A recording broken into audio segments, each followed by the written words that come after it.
Hello and welcome back to the Sanderlanche podcast. Today we are covering Oathbringer, chapters 85 through 89. So 5 chapters and 5 interludes. There's a lot to read this week. Where we pick up, all is far from fine as possible in Kholinar. All is as far from fine as possible with Dalinar. No one's really having a good time at the moment, which is not a good thing for our characters. So our team in Kholinar are activating the Oathgate, and they end up in Shadesmar. So that absolutely did not go to plan. And it turns out that Azure is familiar with this place, so that's pretty cool. Dalinar's memories have returned of what occurred at the Rift, and between that and the uncertainty of waiting on news from Kholinar, he's having a really hard time. And we get another little chat with Taravangian. Venli, 3 interludes of Venli this time. She's finding her place amongst the singers and her new role there, and has a little secret spread of her own, which is an interesting turn of events. Dalinar's flashback shows what the life of the Blackthorn was like between the Rift and presumably meeting the Night Watcher, when hopefully things turn around for Dalinar there. And our Kholinar crew begin to make their way to safety across Shadesmar. So lots of stuff happening. End of one part, start of another part, some interludes, lots of things to talk about today. I'm Jamie, and with me today is Dak, Data, and Joe. So, hang on to something. The Sanderlanche is about to begin. Yearnings intertwined, the golden age in ashes once again. Under stirring stars, in the burning shards, kindle fragments of the falling rain. So look to the break of dawn, to the break of dawn. Stronger So yeah, together big now. 10 chapters, although some of them were just extremely short. I think Interlude 9 is the shortest section of the entire book. So, relatively easy to get through 10 chapters. What did you guys think of these 10 chapters? There was a lot going on here. They were good. I loved all the stuff in the Kholinar / Shadesmar crew. That was really cool. Did not see that coming. Okay, cool. Well, we get to learn a bit more about this place. This is really cool. Seeing the spread in their, like their I don't know, what do you call them, their Shadesmar forms was fascinating. Especially Adolin's blade, which is scary as fuck. And honestly, the whole Shadesmar interlude just further reinforces Adolin is the best, because he spends his perspective chapter freaking the fuck out, going, "What the fuck is this? I'm freaking out." And he just sort of puts it out of his head and goes, "Okay, I need to do something here. I have no idea what the fuck's going on in this place. I need to find something I can do that will help." And so he just goes to Kaladin and it's like, "Hey man, I got your back," and is trying to keep Kaladin, because he can tell Kaladin is in a world of hurt right now. So he's just like, I need to help my boy. And it's like, man, Adolin, he is already shitting himself. He doesn't know what's going on, but his first protocol is like, someone else needs help more than I do right now. So he goes to do that. Fucking awesome. The rest of the stuff, family stuff, was kind of cool. I feel like it probably could have been 2 interludes rather than 3, but whatever. I was interested in the interlude of Mraze's washerwoman and the person who was destroying the paintings, because I think we saw that woman in one of the earlier books as well. It's like, okay, a little bit more of a hint about what's going on there, so that's cool. And I did like, the light-eyed guy who gets thrown to the chasm fiend or the great shell. Like, that was hilarious. That was just fun. And yeah, Dalinar. So I guess this sort of highlighted something for me that it's like, we probably should have picked up on this earlier. We were so focused on Dalinar goes to the Night Watcher after Evie dies, because I was like, that's got to be what happens. That's why he can't remember her. But I never stopped to think, but does he go before or after Gavilar dies? And given the fact that, okay, we see him in this flashback, he's a drunk, and then in the night that Gavilar died, he was also a drunk. So that would suggest, okay, so he goes to the Night Watcher after Gavilar dies as well. What part did that play in that whole situation? So I'm curious. So that bit sort of unlocked a few things, which I think I probably should have seen coming earlier, but it was really cool to see, and just interesting to see. All right, this is the in-betweeny bit where, because we've heard for so long Dalinar was a drunk for so long, but we only saw that peripherally in like the flashback chapters of the night Gavilar died. So it's interesting. Oh yeah, that's a pretty important part of his life that we're getting to see that too. I've been curious about this. Yeah, that's true. We've seen very little of that, given like what a reputation it has. Yeah, And the effect it had on that one night where he's passed out while his brother's being murdered. Also, I really like what you said about Adolin in Shadesmar, because I hadn't really thought about it that way before, but it's true. It's like he's so overwhelmed, and then his go-to is like, okay, I don't know what the fuck is going on. What can I do that is helpful? That is like within the purview that I understand, which is probably like the best reaction to being in an overwhelming situation that I could possibly imagine. So that is pretty top, as it were. 100%. It's like it's keeping Adolin focused so he's not freaking out, but he's also working to stop someone else from freaking out too. It's like this is the best possible reaction you can have. Yep, good man, Adolin. Yep.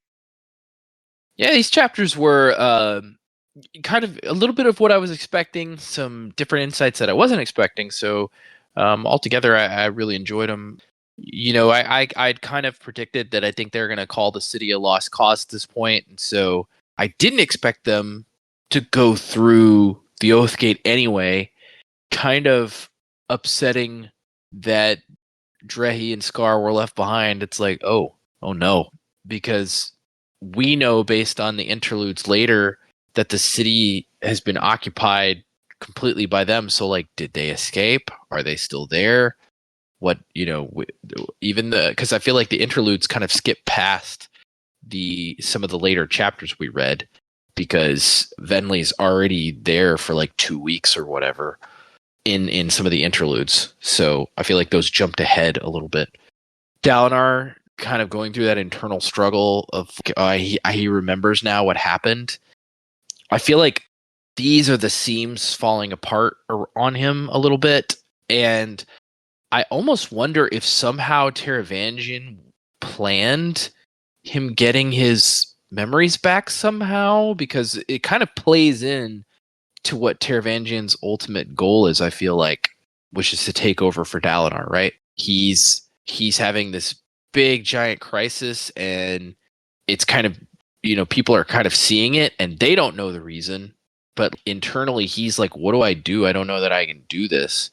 And so you've got that whole side of it that like could possibly be playing into Taravangian's plans.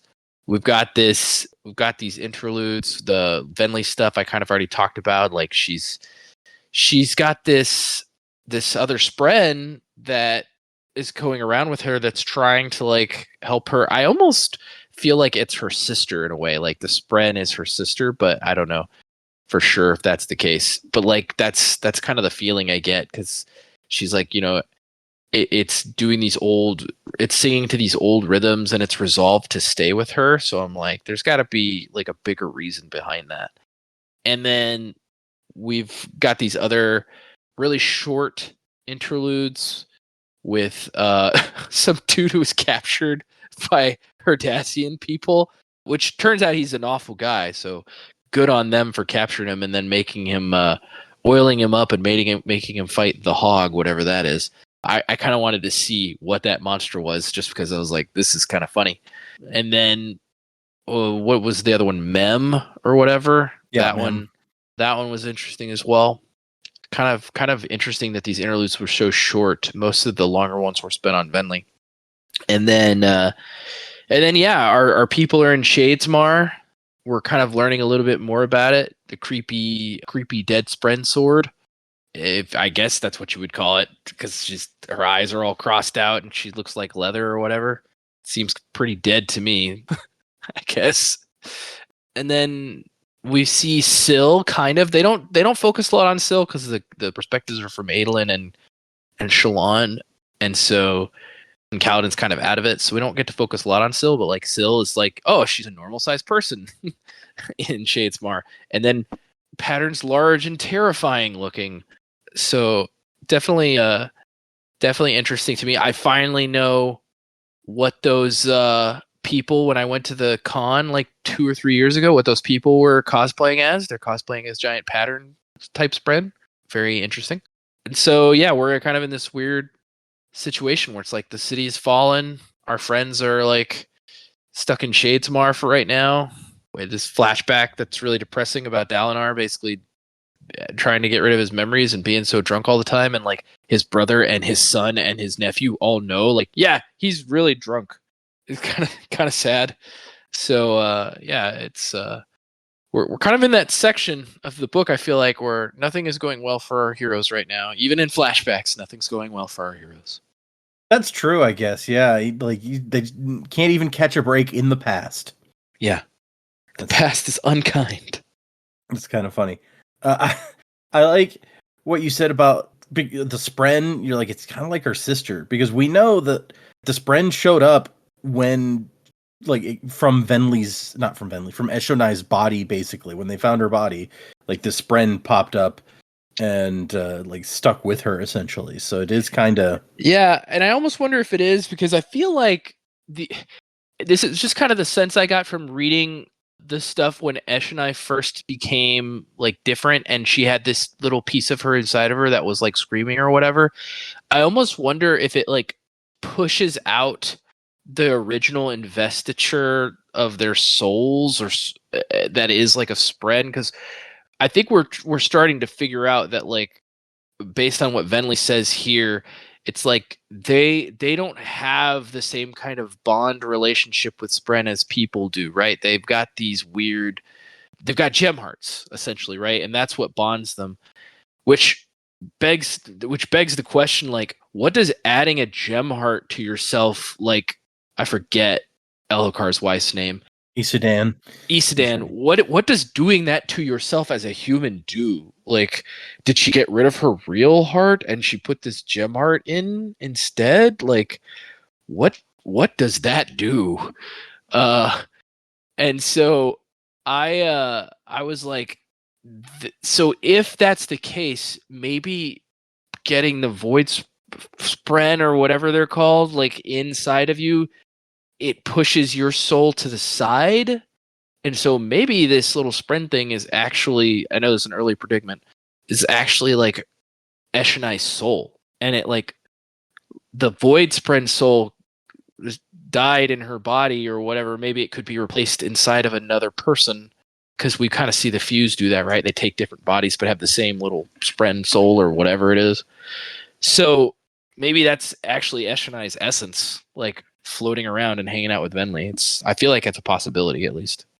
That's an interesting thought. Yeah, I guess we really don't know enough about the process and how the Parshendi work in general to have any certain idea, but that's interesting, yeah.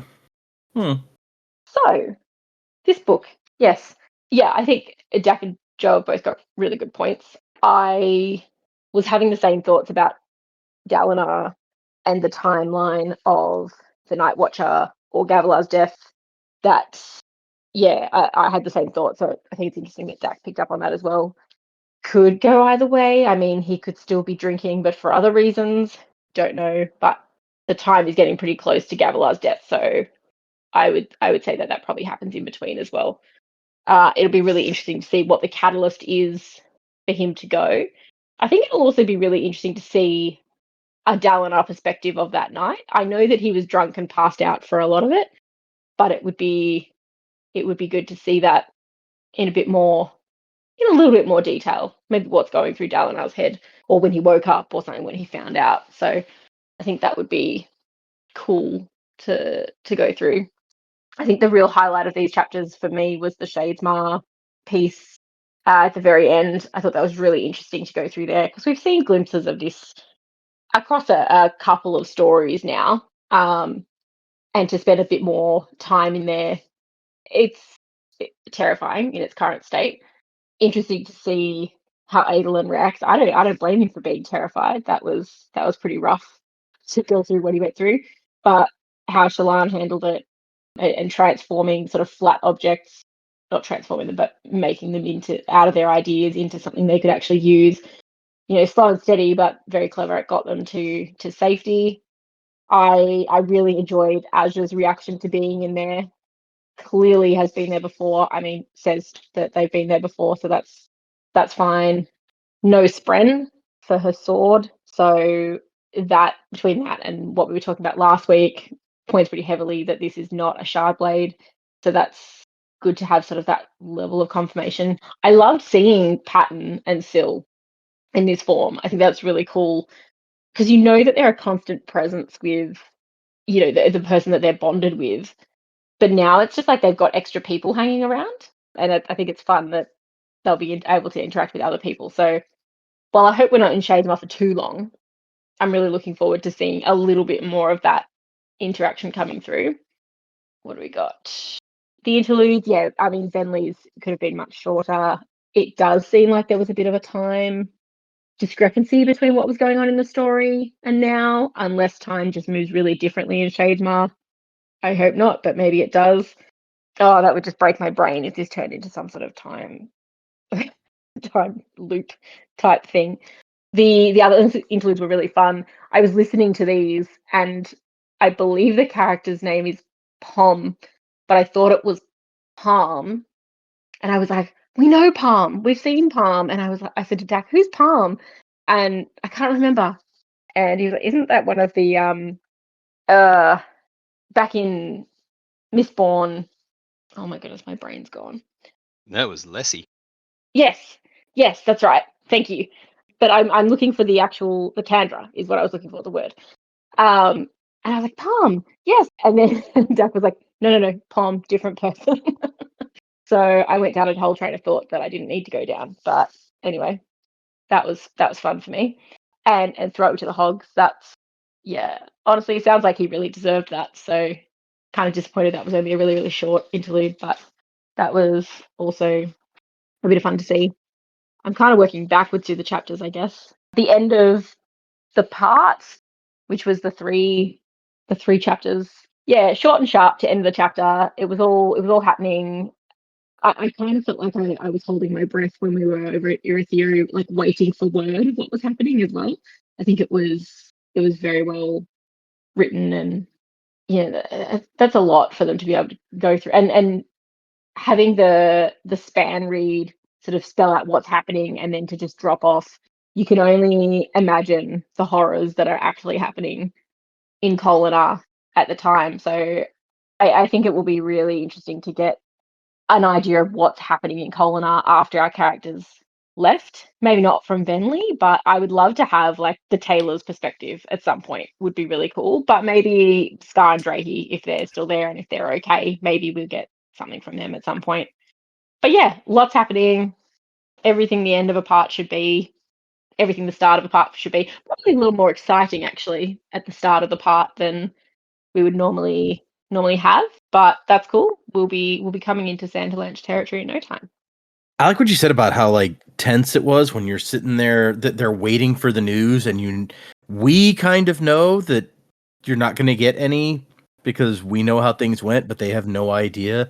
So it's like I can't imagine being Dalinar and having to try to deal with that. But yes, it sucks to be Dalinar in that moment for sure. But I also like what you said about Shadesmar, because we visited briefly before. Like Shallan popped in there when she was soul casting, and it wasn't good then. And now we're like a bunch of us are there, and it's still not good. It's like more not good than before. Yep. I would definitely say more not good than before. 100%. So it's scary, and yet it seems like we're gonna finally get some information about this place because we're gonna be here for at least a minute. So that's kind of cool. Yeah. We saw Kelsier in the cognitive realm in Mistborn, but it seems very different from, well, a lot of stuff is different on Roshar in the cognitive realm. Yeah, it's different, but also there was enough similarities that I was like, okay, no, we've been here before. We saw what we did in the cognitive realm. Yeah, I think it'll be cool to spend a bit more time here, and it'll be cool to learn more about what's actually going on in here, and hopefully it sort of plays into, you know, what we would learn later in the Stormlight books, but what then that could sort of bring to what we know about the other realms and planets, and you know what's actually going on underneath. I love learning. Very exciting. Yeah, right? The world building's so fun. And we can already see a couple of the similarities / differences that are interesting. Like in Secret History, the world was very misty, and Kelsier noted there that like where water was more solid, and where land was all misty. And you see the same thing here, except instead of mist, it's beads, terrifying beads that you can drown in. Yeah. You could still walk on the land there. Well, actually, I don't know if normal people could walk on the land in Shadesmar on Scadrial, because we saw Chris and Naz camped out on the lake, but Kelsier was a dead guy, like a cognitive shadow or whatever. Right, So I think yeah. I think it may just be different for him. I'm not 100% sure, honestly. But we also saw him find like the souls of things. Like he found the soul of a campfire and a backpack and stuff, and like manifested them. And then in these chapters, Shallan finds the beads that are the soul of things, and she kind of manifests them a little bit differently, though. So these are weird places, but I find the similarities and differences that we can see here pretty interesting. Okay, I guess let's get into these chapters, y'all. Chapter 85, Grieve Later, and the epigraph is from one of the Emeralds. It says, "Don't tell anyone. I can't say it. I must whisper. I foresaw this." Which is interesting because we know that seeing the future is supposed to be bad, but we also know that Renarin has been getting some ideas about future things, like when he wrote down when the Everstorm was coming. So, and I think the Emerald is the Truth Watcher gem. I think we've talked about that before.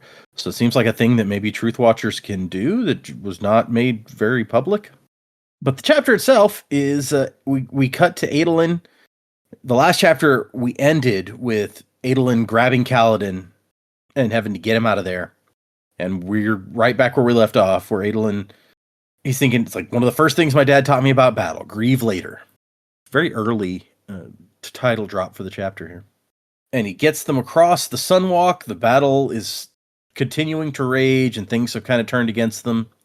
And Adolin's planning on moving everybody. He's like, "We're abandoning the city. Get everybody who can get on here on the platform. We're going." And then he has to go in, and he sees Shallan. He's like, "Shallan, we got to go. The city's fallen. Transfer the whole thing." And Azure's here. Azure's like, "But what about my men?" And he's like, "They're dead or routed. We got to go." "Well, what about the king?" "The king's dead. The queen has joined the enemy. We have to retreat, Azure." That's a lot to drop on a person, I feel like, but, you know. And Shallan says, "The heart was a trick. I think the Voidbringers intentionally let us get here because the Oathgate is a trap." And he says, "How do you know?" And she says, "I'm talking to Shah Anat, the taker of secrets." She says, "If we engage the device, we'll be caught in a disaster." And he goes, "Do it anyway." And we cut back to Shallan, who is like, "Okay, now I get why he's saying this. Because either she's lying and she's trying to stall us, in which case we should activate the thing. Because, you know, that's an unmade, can't trust him. But even if she's not, even if she's telling the truth, like, we don't have a lot of choice here. Like, there's not other ways to go, really. There's enemies at our door, literally. We've got to make a decision, and sitting here and trying to figure it out, it's not going to work. And Shah Anat is like, "Trust is not mine. You will not give my children a home, not yet. I will try. My promise is not strong, for I cannot know, but I will try." And Shallan goes, "Try what?" "Try not to kill you." And Shallan turns the Oathgate on, and thus ends a quite short chapter. And then we get another epigraph, this one from a sapphire, which is the Windrunner stone. "My spren claims this recording will be good for me, so here I go. Everyone says I will swear the fourth ideal soon, and in doing so earn my armor. I simply don't think I can. Am I not supposed to want to help people?" So knowing that that's the Windrunners, and that Kaladin is on his third ideal, he needs to say the fourth one also. I feel like that gives some tantalizing little hints about what it is that he needs to say. But also, like, dropping that hit right when he's having this massive crisis of faith. Yeah. But also, it's outright stated that when you swear the fourth ideal, you earn your armor. So that's kind of cool. Neat. Quite an advantage at this time. Yep. Yeah. Finally, some real information from these little library things. And it took to the last one. It's the second to last one, to be fair. Although the last one is not super informative. So Yeah, we got some good Yeah, true. information from the from a few of them, but it took Yeah. a while. I feel like they Yeah. got kind of more useful as we went along in the part.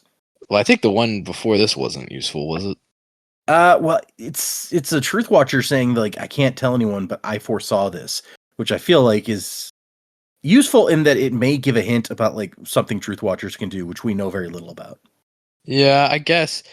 Like, it's weird to me that, like, they're like, I can't tell anyone. It's like, well, what's the point of being a it's like any kind of oracle. It's like, I can't tell anyone, but I know what's going to happen. It's like, what's the point of that? Yeah, what you say, yeah.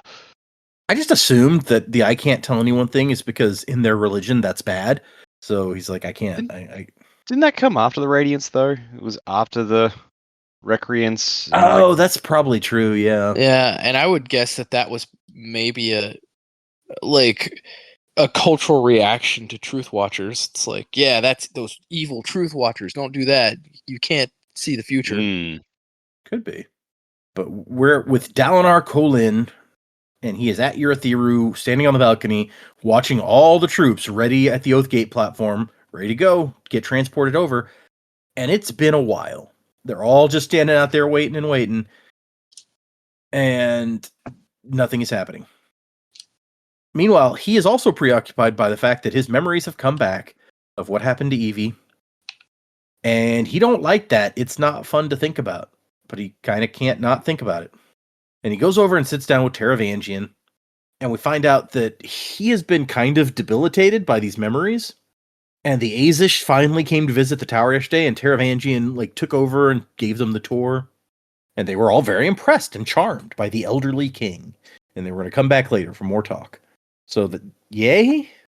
I guess. He's already setting up for the look at me, I'm so present and lovely and everyone likes me, so that when Dalinar has his fall from grace, who are they going to turn to? Yeah. I mean, it seems to be a good plan. Not good in the sense of, morally good, but it's not good for our heroes. Yeah. It's all part of the plan. And Dalinar's like, have you ever suddenly come to the realization you're not the man everyone thinks you are? And Taravangian's like, I mean, yeah. What's even worse is when I realize that I'm not the one that I think of myself as being. Which that's really interesting considering his smarter, dumber days things. And Dalinar's having to argue with the guy, but no, you're a good man, Taravangian. You didn't murder your way to the throne. And it's like, no, he murdered a bunch of people after that. But Yeah. he arranged for several murders to get the throne of Yaakoved. Yeah, it's like, Dalinar, you don't know what you're talking about right now, so you should probably shut up. Inside, Taravangian is just shitting himself laughing. It's like, man, if only you knew. But on the outside, he's like, I mean, is there really a big difference? Murdering people, wrongly imprisoning a man, allowing a murder to happen if you could have, stopped it with proper policing. It's all wrong. And we are the sacrifice that we offer to our society. Someone has to fall so that others may stand. And Dalinar's like, man, that's a really not nice way of, that's not a happy way of looking at this stuff. It's like being king sucks, apparently. And finally, the span read starts working. We get a message. The capital has fallen. The Voidbringers have seized the palace. And then the message cuts off. I feel real bad for that Ardent who was like, wait, but I don't want to use the span read. Those things might show up. And Elkar's like, I mean, tough shit. Do it. I'm the king, so you got to do what I say. It's like, oh. The wall guard is captured or imprisoned. The city's fallen. No word on Adolin or the Radiants. And the message cuts off. And Taravangian's just like, oh, I'm so sorry, Dalinar. And that's the end of that chapter. So that's a downer. And we know that some of them made it out. We know that our main characters, more or less, I mean, R.I.P. Elokar. But they made it to Shadesmar, at least, out of the city. The secondary characters, Scar, Drahi, Ishna, Vatha, no clue what happened to them. I would be pissed if Scar and Drahi are gone. I was getting very fond of those two. Yeah. Don't doxin these two, Brandon. I mean, we know that it mentions in the chapters, it's like, they could fly and they had those powers, but now that Kaladin's gone, they may not have them for long. So if they recognize what happened, they might have time to escape. Who knows? I think at one point in here, they like in the beads. It might be in the later chapter, but in the beads, they're just like, oh yeah, we see them go past, like they're still alive, and they're just for now. Yeah. Our last chapter of the part 3, the epigraph is "Good night, dear Eurythiru. Good night, sweet sibling. Good night, Radiance." There's like a hardcore version of Goodnight Moon. There's that word though again, sibling with a capital S. Don't know what that's about, but we're saying good night to that also. So it's their big brother. Gotta capitalize. And so we're right after Shallan activated the Oath Gate, and it says the whole thing rocks. The building rocks like it's been hit by a boulder. And Adolin, there's a blinding flash of light, and he just drops. He strikes a hard surface, and it's so jarring, he rolls to his side and falls off the platform. So when the teleportation came, he was still on a big platform, but he rolled over and fell into the beads, which is unfortunate for him. But and it's not. He realizes quickly this is not water. It's not liquid. It's thousands and thousands of glass beads. It's interesting. Scadrial is very tied to mists, and everything was misty there. They use beads for money, glass spheres for money here, and the land takes all these little souls take the form of glass beads. I don't know that using the money is significant enough that it should change how the world is reflected here, but it also feels like it can't be unrelated. I'll be honest, that had not occurred to me at all until you mentioned it. Interesting. Okay. Maybe it's just me. Mm. And like Shallan discovered before, you can't swim in these. You can't do much of anything in these. They just start drowning you or suffocating you. I don't know if it counts as drowning when it's not water. And he starts freaking out because you would. Yeah. But fortunately, Azure grabs his hand and pulls him back onto the platform. And this is when he starts noticing things about the place he is. The sky overhead is black and it's streaked with strange clouds that seem to stretch forever into the distance like roads in the sky. That's interesting. I have to go back to Secret History to see how the sky is described there. I know it's also dark with like the little sun that looks really far away, but I don't. I think in Secret History it was like there's like spidery stuff in the sky because of ruin. I have to go back and look. Don't remember. That was a long time ago. That was a long time ago. Yeah, Yep. You're not right. Or you're not wrong. I said you're not right. That's kind of mean. I frequently am You're- not right. You're not right, Dak. You're not right. That ain't right. That boy ain't right. And there's a big platform right here in the middle of the beads, and standing up above them are 2 giant spren. There's also a bunch of little candle flames, like thousands of them, it says. And we got Shallan here and Kaladin here, and obviously Azure. One of the spren is black, and the other one is red. And you hear someone nearby go, "Oh, this is bad. This is so very, very bad." And he looks, and it says, a creature in a stiff black costume with a robe that seemed somehow made of stone. And instead of a head, it had shifting, changing ball of lines, angles, and impossible dimensions. Which is freaky, but also I'm pretty sure we saw these in the pictures that Shallan drew all the way back in the first book. Yep. So, not too out there, I suppose. He freaks out about that and jumps up and runs into a young woman with blue-white skin wearing a filmy dress that rippled in the wind. And another spren with ashen brown features that seem to be made of tight cords, wearing ragged clothing with scratched out eyes, like a canvas someone had taken a knife to. This one threw me for a loop. Because at first I'm just like, oh, this is Patton and Syl, and this one showed up. I'm like, who the fuck is this? And I had, it's obvious when the later chapter tells you, but I had no clue, and that made me doubt. Wait, was that Patton and Syl? If it was, who the hell? Like, there's no explanation for this, or are these just some random spren that have shown up? So I'm not proud of how long it took me to figure out what was going on here. I do love the idea, like Pattern and Syl are here, and then there's just another one hanging around in the area. Like, hey, what up? Hey guys, welcome to Shadesmar. Yeah, how's it going? Interesting stuff happening on the other side. Get off my platform. Yeah, this is my side, your side. And so yes, he kind of takes a quick count. There's the 2 big spren, there's the 3 smaller spren, and then there's us. All right, the humans. No one else made it. It was just the people in the control building, nobody on the platform. Which is probably good, because if those like hundreds of people crowded onto the platform had been sent over, the platform on this side is only the size of the control building. So they would all be dying horribly. And then we end the chapter and the part with Azure looking up at the sky, and she says, "Damnation, I hate this place." And yeah, end of part 3. So she's been there before, which, we find out later, but yeah.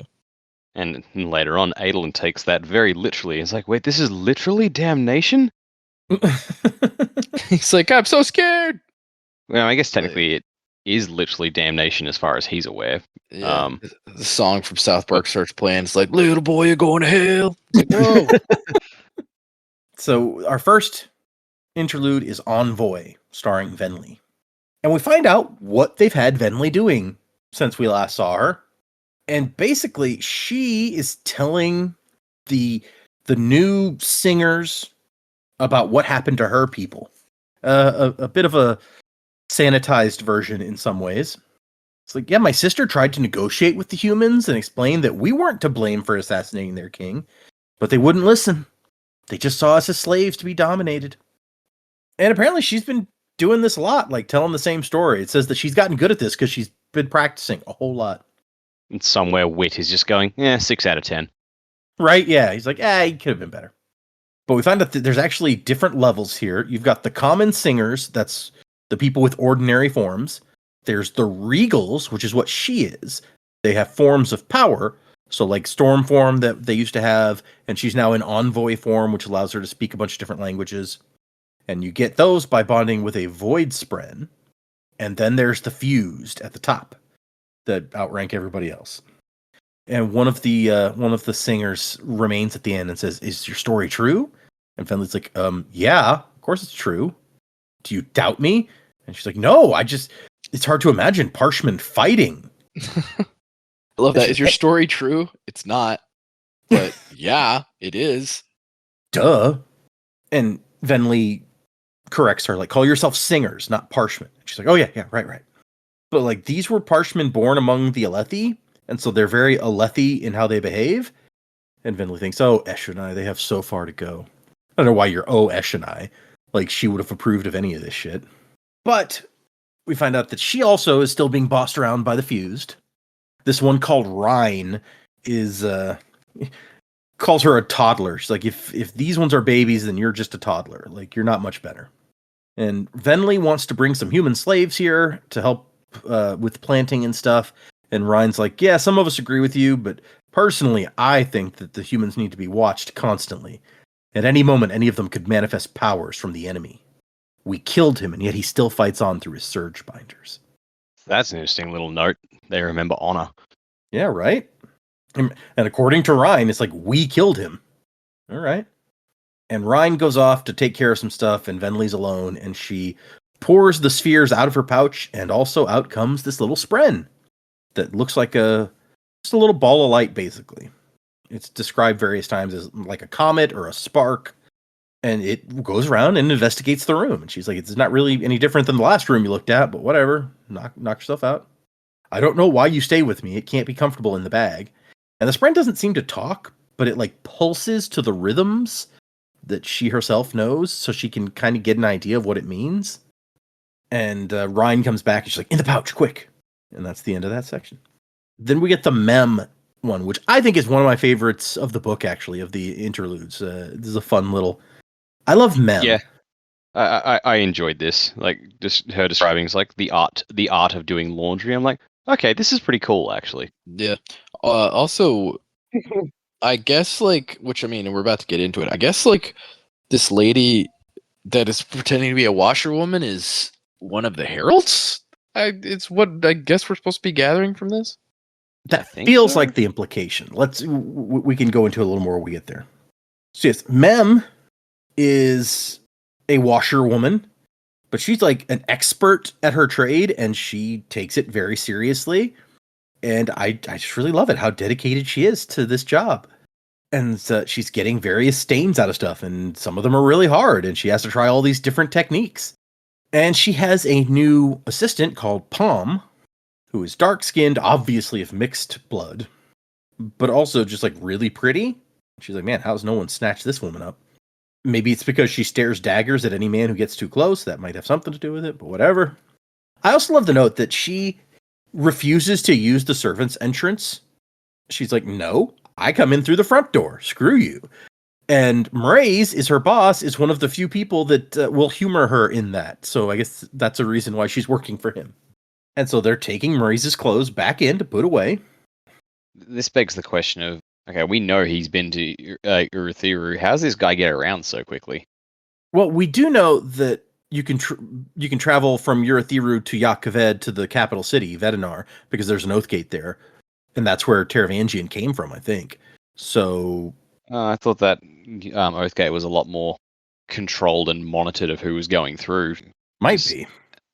Although, to be fair, we haven't really seen him. We've only seen him in Urithiru once at the end of the last book, so maybe he's just has an agent there with a span read or something. No, we saw him when Adolin visited Sadius' wife. He was there. That's right. He was hanging out there too. Forgot about that one. This I feel like Dak is bringing up a good point though, and I feel like it gives more credence to my theory that he's actually Hoyd. Because Hoyd gets around. That dude. He does. He's all over the That's joint. true. We last saw him in Kholinar right before the city fell. So that might have been tough to get out of, but he does get around for sure. Tough to get out of for Hoyd. Yeah, right.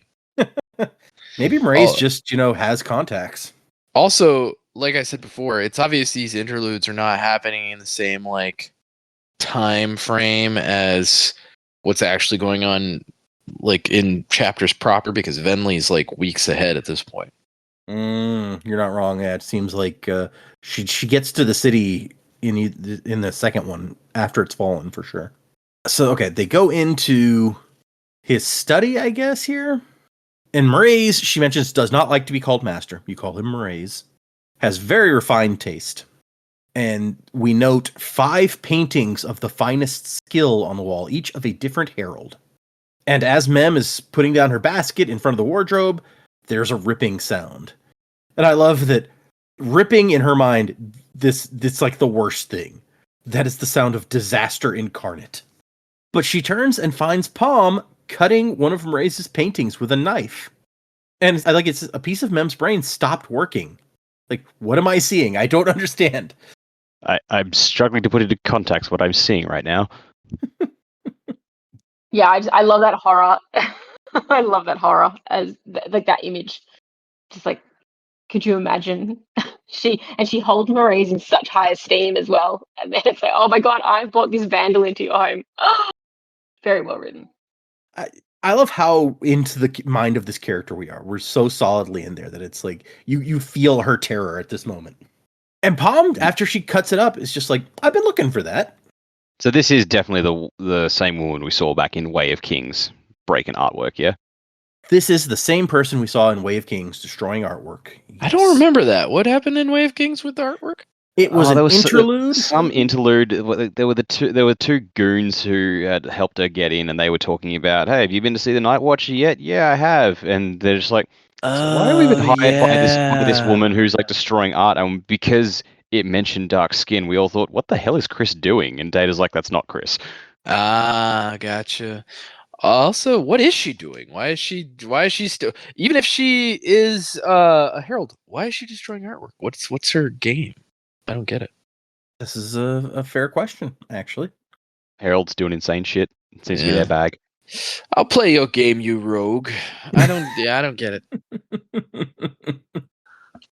And some guards show up, and she just flips her knife and points it at them. And then, horror of horrors, Mraize himself came in wearing an evening jacket and slippers. It was oh, what's all the ruckus? And then he notices what has happened, and he goes, finally! The masterpiece of the Oil Sworn was all it took, was it? Excellent. And I don't know if you guys remember Oil Sworn. We've heard that name before. That's the ancient artistic master that's been dead for 300 years or whatever that Shalon claims she learned drawing from. And Cabsal was like, I don't want to call you a liar, but hasn't he been dead for 300 years or whatever? And she's like, oh, I learned from a book. Whatever, Capsule. We don't care about your weird jam questions. Dandos the Oil Sworn. So apparently this was one of his masterpieces, and it is now destroyed. Yeah, good job, whichever herald you are. There's only, what are there, 3 lady heralds or 2? I think there are 5. 5 and 5. Five? That was if I fun. remember it was right. 5 and I 5. don't know. I didn't realize it was even split. Look at me. Such a misogynist. Shame on me. So yeah, presumably this woman has just destroyed one of the 5 pictures of heralds that we were told he had. So I forgot about that bit. Yeah. why that would be, who knows? She doesn't I like the other heralds, huh? I want to go back to the Way of Kings real quick and look. The interlude was called Baxel, and yeah, they were in the home of Ashno of Sages, the richest and holiest men in all of Emul, and they were going through his art gallery, basically destroying a bunch of stuff. I wonder if she's trying to like erase images of what she and the other heralds look like, if they're herald paintings. There, she destroyed a painting of Epon, Lady of Dreams. Yeah, which could be maybe another name for a herald. She also smashed up a statue. She was like, "Give me the mallet that was like wrapped with cloth or whatever to silence it." Anyway, so yeah, she was destroying art there too. This is the same person. He calls her Ancient One and says, "Would you care for something to drink?" And Palm doesn't give a shit. She's just going to leave until Murray says, "I know where Telenolot is." And that stops her in her tracks. And he says, "Yeah, let's have a drink. My Bapsk is eager to speak with you." And then he looks over at Mem. He's like, "Wait, is that my Azish Cavalry Lord suit? You got the Aether out of it?" She's like, the what? We know what an Aether is. We've seen a little bit of that. Was that the magic crystal dude from Lost Metal? Yeah, he was controlling an Aether, a pink one. I don't know how that would stain your suit. But... Yeah, that's what I was thinking. I was like, wait, what? And he's so impressed by what she's done that he tells her, "Go tell Condwish that I give you a 3 fire mark bonus. Also, you're going to need a new washer girl after today." This one is not going to stay. Yeah. So, very brief, but I feel like an interesting little interlude there. I'd actually say between this and the other, like rando Bright Lord who gets thrown to the Great Chill, it's a rare occurrence where like the random person interludes are more interesting than the recurring character interludes. But this week, I think that was the case. You know what? I could agree with that. Yeah. We're going to take another step back for a minute. You guys may remember I think it's the beginning of the last book was Yasna's memory of what happened that night when her father died. Yeah. And one of the things that happens in the prologue, yeah, it's Yasna's perspective. She runs into the 2 guys who we talked about this, right? There, it's Nail and somebody else. Yes, we later find out that it's Nail and somebody else. But I'm going to go back there because something else they say is relevant to what we're talking about. Oh, yeah, I think I know what you're talking about, but I can't remember the exact wording of it. I think they're talking about something else, right? They're talking about, like, shouldn't we stop so-and-so or whatever? They're talking about, like, Seth and the Honor Blade, right? Well, they do mention that, but the first thing she hears as they're walking around the corner, he says, "I'm worried about Ash." And Nail says, "You're worried about everything." And the other guy says, "She's getting worse. We weren't supposed to get worse. Am I getting worse? I think I feel worse." Shut up. I don't like this. What we've done is wrong. That creature carries my lord's own blade. We shouldn't have let him keep it. He cuts off there. Yeah. So wait, is he also a herald if he's like, we're getting worse? But then he's talking about lords. I don't know.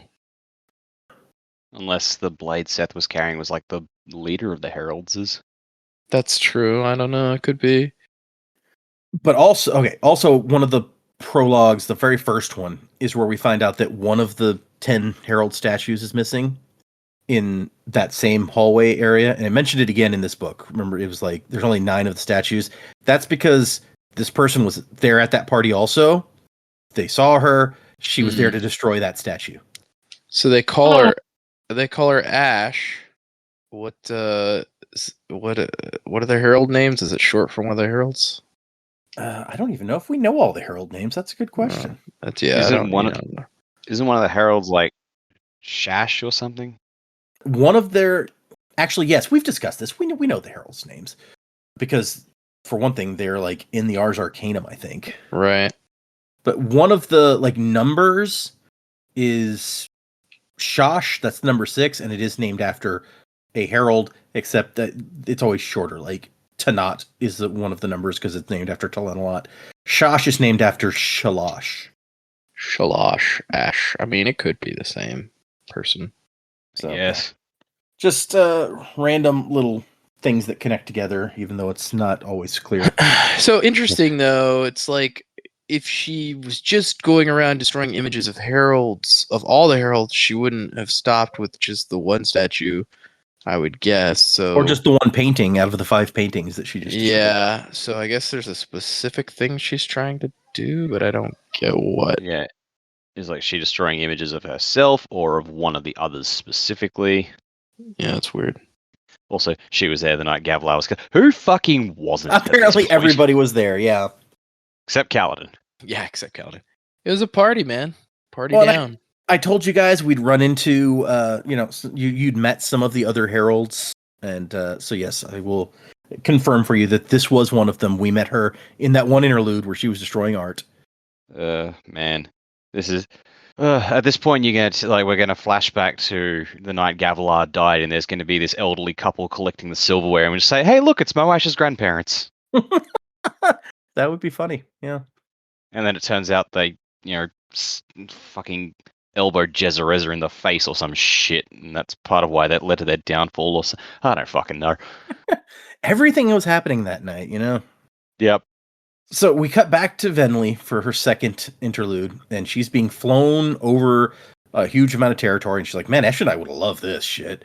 Seeing the world. Venli, on the other hand, is feeling sick to her stomach. She's not appreciating this. But they arrive at Kholinar, which she's only seen once before, that night when they arranged to murder Gavilar. And now it says there's smoke rising from various parts of the city. The gates are broken.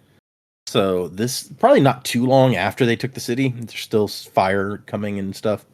And she's like, oh, you brought me to Kholinar? Does that mean that I'm done?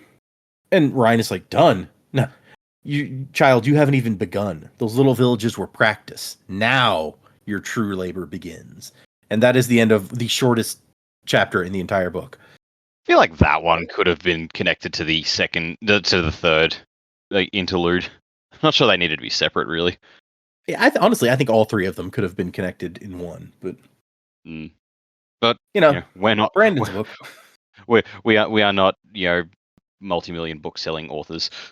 It's true. There's probably a reason for that. Yeah, we just don't understand the pacing of interludes. Clearly, You just don't understand football, Marge. Exactly. Then we go to the Sheler or Sheler. I feel like it would be Sheler if there were 2 L's. I don't know how you pronounce it with just 1 L, honestly, but I'm going to keep saying it that way. Did you do the audiobook on this section, Jamie? Do you know how they say that name? Yeah, I did. And now that you've said Sheller or Sheila, or I don't remember. Okay. I thought it was Sheller, but I don't remember specifically. Fair enough. It wasn't a pronunciation that I was like, oh, this is a weird sounding name. But I also didn't think about how it was spelt. Yeah. That's the thing about the audiobook. You can always tell on Reddit when somebody has only listened to the audiobooks because all the character names are spelled weird. I mean, some of them are easy enough, like Kaladin, you could probably get that, but some of them you have to look and translate, like, what is he saying? Yeah, you do actually miss a fair bit with the audiobook. It's good that they give you like the PDF of the visuals, which I actually didn't realize at Oh, that's nice. the beginning. So hooray, figured that out.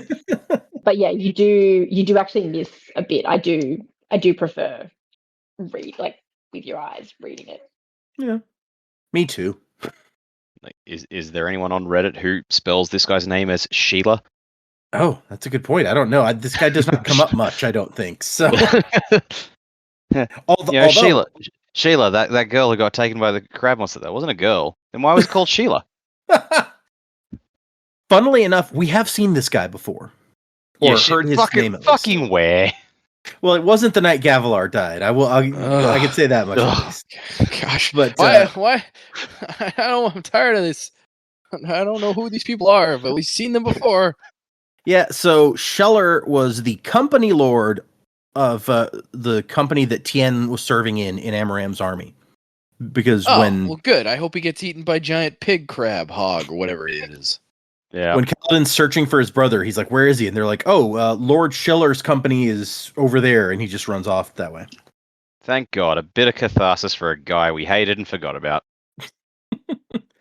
And so this chapter or this interlude is a Herdazian general. We haven't met all that many Herdazians. Lopin and his family, I guess, are the standouts.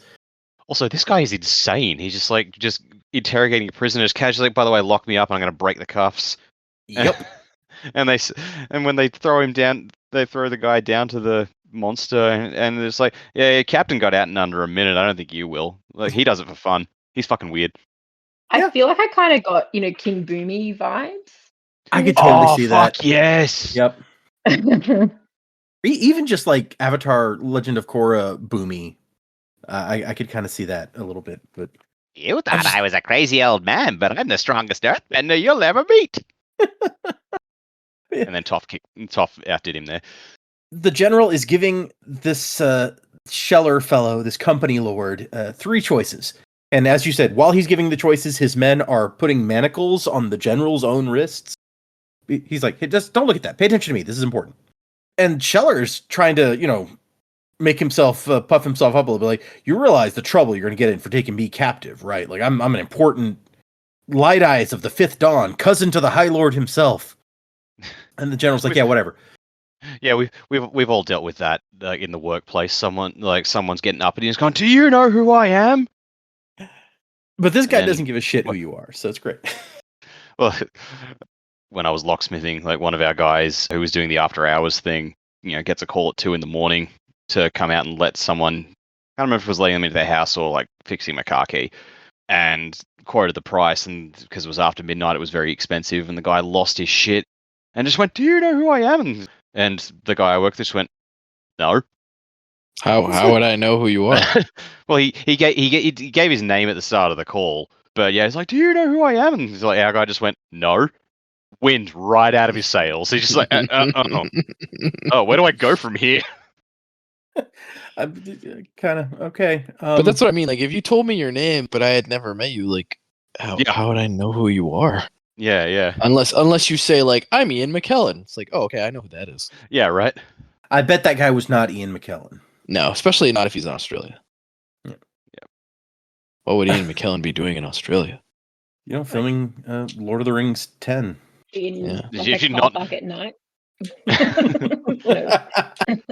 But also filming Lord of the Rings in Australia. Oh my God! Well, Can you imagine you imagine the trouble we would get in?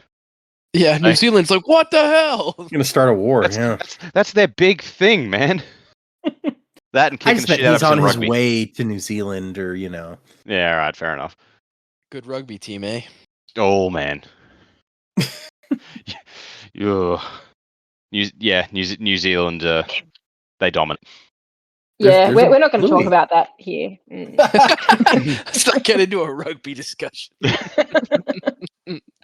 I'll also point out I haven't played rugby in nearly 20 years, and I've only watched it infrequently since. So most of my knowledge might be outdated. But last I checked, New Zealand was still top of the top. Yeah, we rugby just became popular in the US fairly recently, so I'd never played it. So here's a fun fact for you: when rugby was an Olympic sport, like they stopped playing it at the Olympics in 1924, the last people to win gold medal for rugby at the Olympics was the USA. Oh, well, there you go.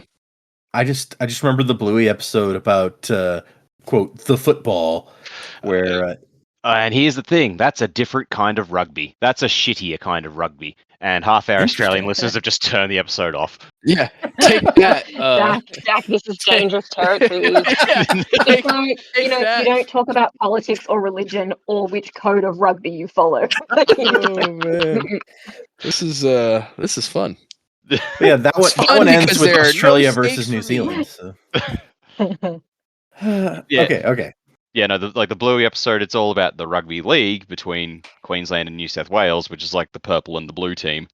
And then at the end, there's like, oh, now we're watching a different kind of football, and there's a green and gold team, which is everyone in Australia, and we're on that side, except for your buddy Mackenzie, because he's a Kiwi, and they just pull up out the front going, boo! I love it Oh, because man. Mackenzie's like has no idea what's going on, does not understand. Yeah, right. Yeah. Well, Australian listeners, if you disagree or agree with Dak, write in. I'm gonna get pilloried. So okay, back to the thing. The general says you have three choices. You can choose the sword. Might be a clean death. A good beheading rarely hurts, but we're not going to have the headsman do it. We're going to give it to the sword to the women you abused. Each one gets a hack, one after another. How long it goes depends on them. Fair. I think that's a great idea. Yeah, Yeah, right? like already I'm just like, you know what? Like Herdazian society already sounds better than Alethi. Completely fair. Second option, the hammer. We break your legs and hang you from the cliff by the ocean. You might last until the storm, but you're not going to enjoy it.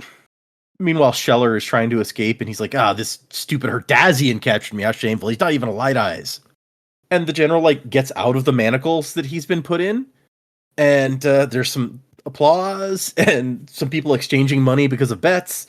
See, the thing I like about this is we've spent most of the book just going, the Lopen is just he's just the Wayne of the crew. He's just an oddball dude. And then we finally see a group of Herdazians. It's like, actually, no, the country is just like this. They're just weird. Yeah, and in the audiobook, you have Australian accents. Yeah. Oh, we had dinner with some friends who have read a lot of Stormlight stuff, and apparently they didn't know that in the audiobooks they have Australian accents, and we had to explain that. And they're just like, oh, okay. Should we be offended? I mean, no offense, but Australian accents, perhaps Australian inspired. They're really bad. But it's very difficult to do an Australian accent, so we've heard a lot of attempts. It's not easy. Yeah. I'm glad we have Jamie, who did listen to the audiobook and is also the person who could give us an opinion on that. Right. It's not like if Joe or I listened to the audiobook, we'd just be like, I guess, I don't know. That sounds Australian to me, I suppose. I don't know. It's very easy, I think, from hearing other people. Obviously, we don't have to try to do an Australian accent because we have an Australian accent. But it's very easy to fall into bits of speech pattern from New Zealand, and I would also say South Africa. If you're trying to force an Australian accent, it's very easy to kind of blend those things together. Yeah. Yeah. Yeah, I had a South African teacher in school, and I can hear the difference. It's pretty distinct once you hear it enough. But I mean, I'm sure there's sound pieces that you could easily slip. Yeah, it does sound. Yeah. Kinda, if you listen to one and then another, you can tell them apart. They're very different, but there's definitely patterns that come out that you're like, okay. Yeah, I had a minor non-paying gig where I was recording voices in a New Zealand accent, and the guy who asked me to do it, he's like, just use your natural accent. I'm like, well, no, that's not, because that guy was British. And I'm just like, well, no, I'm not going to do that. If I'm doing a New Zealand bit, I'm going to try and do a New Zealand accent. And I practiced it, and I'm like, I feel like I'm sounding more South African than New Zealand. So, fortunately, we have a friend who is a New Zealander, so I got her opinion on it. It's like, how'd I do? And she's like, this bit needs a bit of work, but overall, you're pretty good. Nice. But yeah, fuck, I got inside my own head. I'm just like, I think I'm fucking this up. Hit us with a Dak. What does it sound like? Oh Jesus, put me on the spot. Let's now make any New Zealand fans we have upset. Yeah. Shall licked his lips. How had he ended up in this situation? Just reading out of the book here. Has Homeland had gone crazy? The Parshman rampaging. His men skittered by flying monsters. Yeah, so I think that sounds too South African. Yeah. Yeah. That's not bad though. I mean, it's not. It's pretty good. Especially since I put you on the spot. Yeah, so it's like I know the pronunciations I'm going for, but I think I'm overcompensating for them. Yeah. Yes. Only thing I could do is try to imitate Taika? Taika Yeah. from Thor, you know. Yeah. Which you know is Hey, probably man. just way over the top. Yeah. Oh yeah, Oh, 100%. I was handing out pamphlets to my mum and her boyfriend, who I hate. That I was think good the Korg, fish- actually. the fish and chips Fish and and chips, the yeah. chillabin, Chelabin. the esky, the cold box. Cooler, I Yeah. believe. Yeah. I believe the Americans call it. Cooler in America. Yeah, okay. A cooler is a chili bin. Interesting. Okay. In Well, New yeah, we Zealand, would call, we call it the esky. Yeah, we call it esky. What is it? Oh, like an Eskimo. Okay. Yeah, that makes sense. Oh Jesus! I never put that together. Yeah. Oh, that's awesome. Yeah. What's another word we use for cooler, Data? I feel like we use another word for it. I've heard icebox before. Is that a thing? Well, it's like a refrigerator kind of freezer. Yeah, it's a thing, reference yeah. to like the precursor of a refrigerator, which was literally like you would have a giant block of ice delivered to keep things cool inside the box. Okay. But that's like from the early days of refrigerators. Although ice chest, I think is probably something I've heard. Yeah, cooler maybe called, ice yeah. chest is probably what I'm thinking of. If people in different regions of the U.S. listen to the show and you call, like a Yeti cooler, for example, if you call that something besides a cooler, tell us. I'd like to know. Okay, It's I then had to Google it. It's like cooler, cool box, chiller, esky, chili bin, car fridge, ice chest, ice box, cool box. Okay, so I like chili bin. That's fine. I like chili bin. Yeah, right. Could have That's a good one. cold things. Yeah. Could have delicious chili peppers. We don't know. We can thank our Kiwi neighbors for that one. Okay, I'll go with it. And anyway, sorry. Back to the book again. Yes, enough talk about language of Kiwis. He's allowed to pick from the sword, the hammer, or the hog. And Sheller's like, I demand the right of ransom. You must contact my high prince and accept payment based on my rank. It's like, no. Ransom is for men caught in battle, not bastards caught robbing and murdering civilians. And I love this. He's like he's trying to think things through, and he's like, wait, did you say hog? Yeah, it's like the entire page before, because he's like, look, I'm trying to mount a resistance to retake my homeland. A resistance is not what we caught you mounting. Now choose one of the three. Best line of the book, right there. Laughed out loud.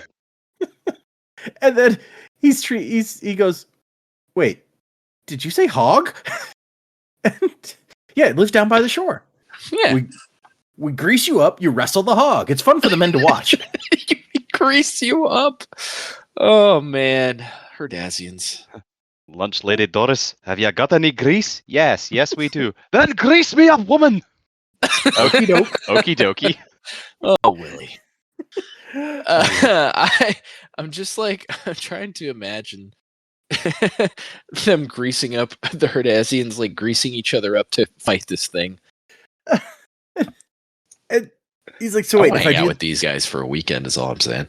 Man, that sounds crazy. I was reading some of the Stormlight World Guide today and got to the part about the Herdazians, and apparently they are known for they export a lot of like crops. Their area is good for growing lots of crops, more than they can use.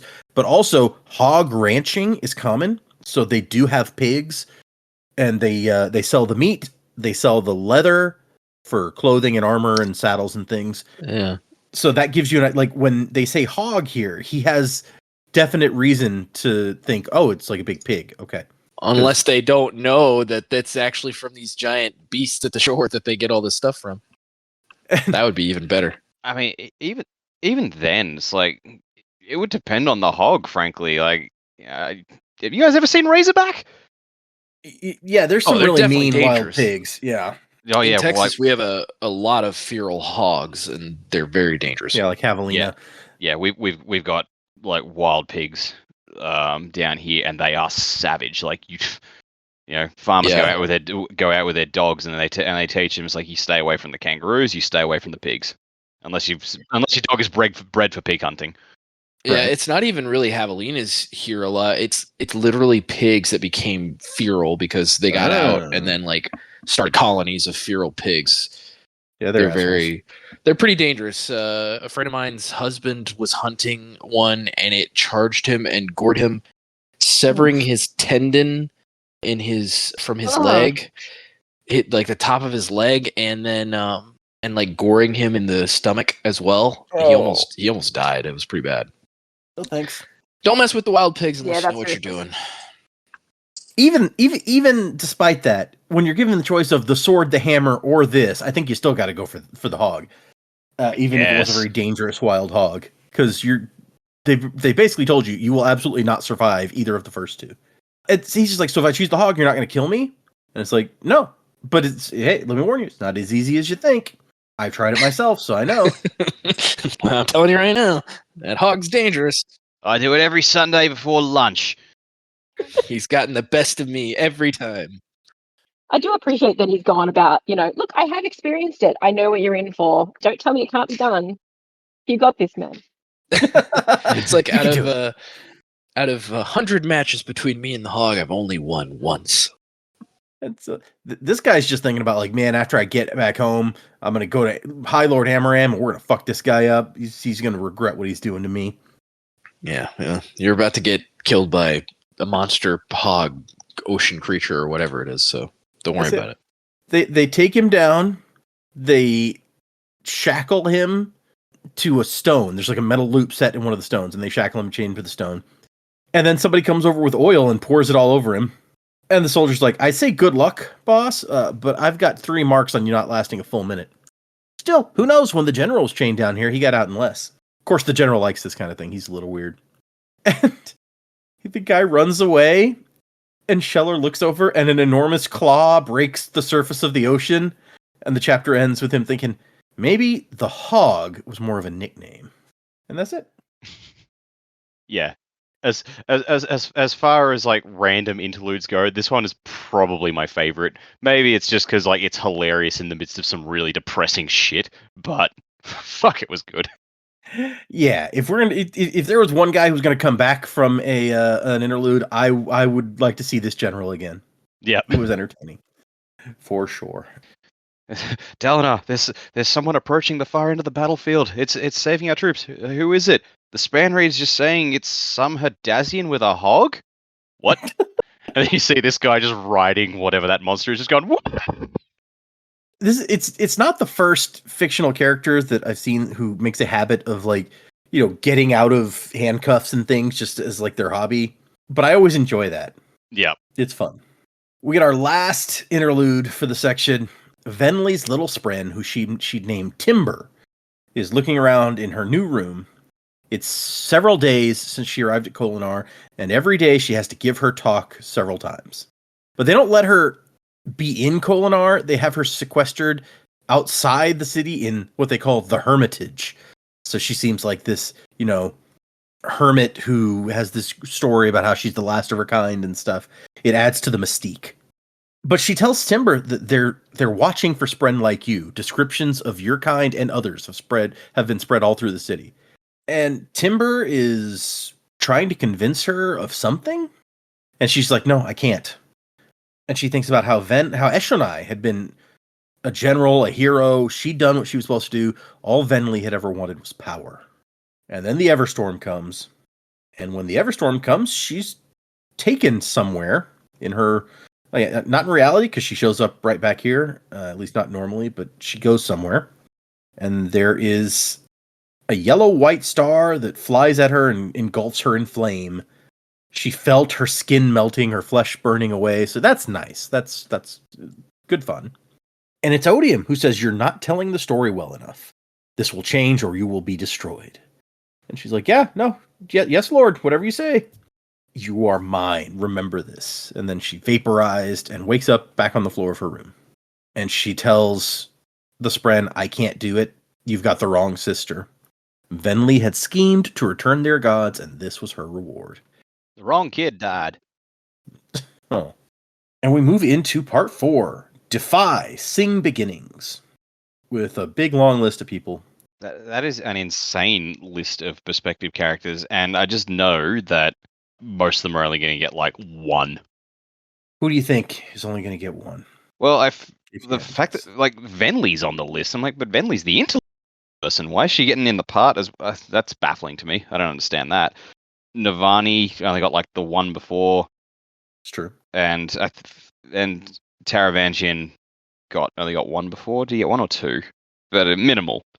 Not much, yeah. Yeah, holding out hope that we get a lot of Seth because we haven't seen him all book. So So I think we'll go probably the opposite way. I reckon you'll get one Seth, but you might get more of the other. They start integrating with people we're already talking to. You might get more of their perspectives. yeah, okay. That would make sense, I guess. I will. The tiniest of spoilers. There will be more than one Seth chapter. Thank God. I can say that just offhand from my memory. I don't remember for sure how much some of them get, but I know there's at least a couple of his. But our very first chapter of the part is a flashback. And this flashback is after the last one. It's 8 years ago. And so we see how Dalinar is doing. When exactly? Hold on. I'm going to go back. When was the flashback with Evie's death? That was... Where are you? 11 years ago. So this is 3 years past her death. Dalinar's back in Kholinar, and Gavilar's doing king stuff, looking very regal, and he's still hearing the sounds. He sees fire reflected in people's eyes and hears the weeping of children in the back of his mind. He'd assumed it would get better. It was only getting worse. And we found out Sadeas had spun the whole thing, because that's the kind of thing Sadeas does. He's like, yeah, it was too bad that the Rifters killed Dalinar's wife and made us attack, and it's super unfortunate that in the fighting the city caught fire, but what can you do? And I love the just subtle enough to have this implication that Gavilar doesn't want to have to unleash the Blackthorn on anybody, because even Gavilar can't predict what kind of crazy shit might happen when Dalinar comes to your city. So maybe stay in line so he doesn't have to. And his role of intimidation continues, because he has to come to Gavilar's meetings just to stand in the shadows and like loom scarily to intimidate people. But he gets the signal that he can leave this particular meeting, and he's like, okay, good. And he goes off to find some booze. When he gets to his room, he can smell that Renarin is burning incense in the room. He's like, I don't want to face that kid. No, I'll get booze somewhere else. The kitchens, no. Oh, what about like the throne room? The king keeps some good wine in there for visitors. Yeah, I'll go in there. But there's nothing. And he's like, oh, did Gavilar figure out I was coming here and move the wine? We find out later that, no, he just drank all that and has apparently forgotten it. This is all really sad. Yeah. Like, it's sad what he's going through anyway. And then to layer on top of that, his actions caused that. And then to layer on top of that, it's now being used as an intimidation tactic for everyone else. Like, he's never going to just be able to move on or get through it because they're still using it. Mm-hmm. It's just, yeah. No wonder he seeks other ways to forget. Yeah, it says, drinking quieted the sounds of people crying in the back of his mind, and Evie's voice accompanying them. Yeah, I can understand how you might drink in that situation. At the same time, he's like, storms take Evie for doing this to him. If she'd acted like an adult instead of a child, if she'd been able to face duty or just reality for once, she wouldn't have gotten herself killed. And then Adolin shows up, and even now, he's 15 years old. He's already he's like, yeah, I had my uniform embroidered and stuff. I had it specially tailored, and he's like, oh my gosh, my son is becoming a fop. But he's like, hey, I've got a bout set up.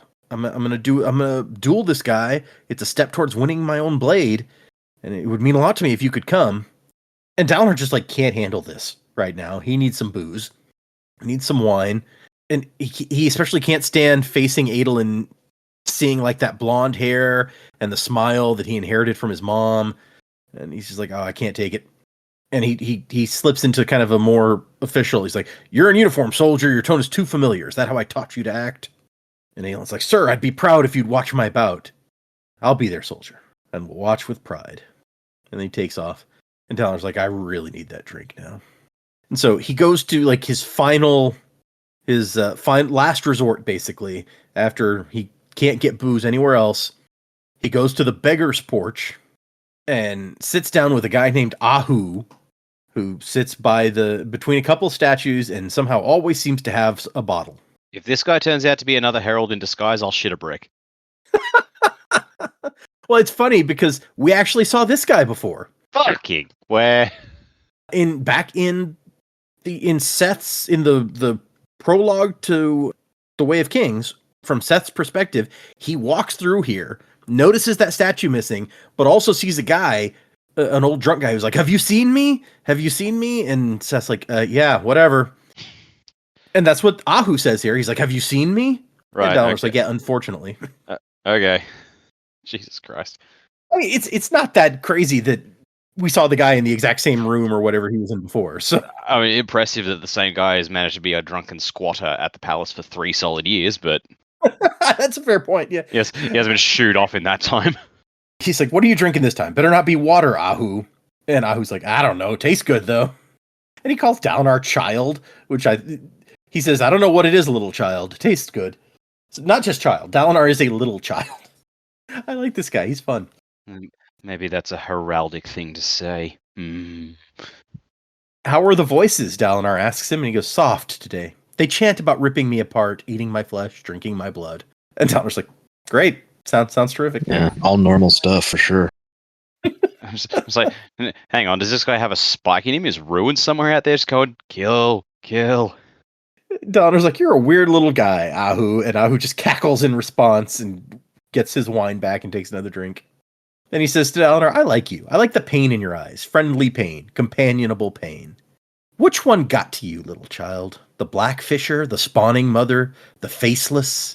Moloch is close. I can hear his wheezing, his scratching, his scraping at time like a rat breaking through walls."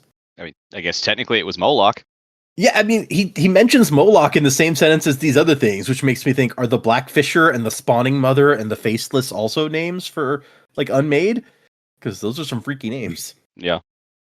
And Dalinar's like, "No clue what you're talking about, my man."